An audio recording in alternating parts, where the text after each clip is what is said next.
పాతి పెట్టాలి. దేవునికి అయిష్టమైనవి ఏవైతే ఉన్నాయో మన జీవితాల నుంచి అవి తీసుకుని ఏం చేయాలో తెలుసా, మనం పాతి పెట్టాలి. ఆ కోరులోయ నువ్వు పాతి పెట్టట్లేదు కాబట్టి, నువ్వు విడిచిపెట్టట్లేదు కాబట్టి, నువ్వు వదిలేసుకోవట్లేదు కాబట్టి, దేవునికి అయిష్టమైన వాటిని నువ్వు ఇంకా దగ్గర చేసుకున్నావు కాబట్టి శ్రమ కలిగిన లోయలు గుండా నువ్వు ప్రయాణం చేస్తున్నావేమో. దేవుని బిడ్డ, యవనస్తుడా, ఓ పురుషుడా, ఓ స్త్రీ, ఈరోజు దేవుడు నీతో మాట్లాడుతున్నాడు. నువ్వు ఎక్కడున్నా సరే నిశ్చయముగా దేవునికి అయిష్టమైన క్రియలన్నిటిని విడిచిపెట్టి దేవుని కొరకు మహిమకరంగా నడుచుదువుగాక. కొంతమంది విడిచిపెట్టరండి, ఇంకా లోపల ఎట్టుకుని ఉంటారు. కొంతమంది విడిచిపెట్టరు, ఇంకా పాతి పెట్టుకుంటూనే ఉంటారు.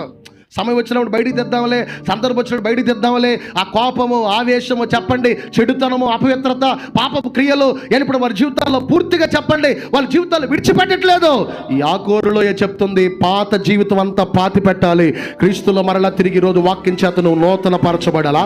ఎందుకు శ్రమలు వచ్చాయంటే ఏది విడిచిపెట్టాలో వారు దానిని విడిచిపెట్టాలి.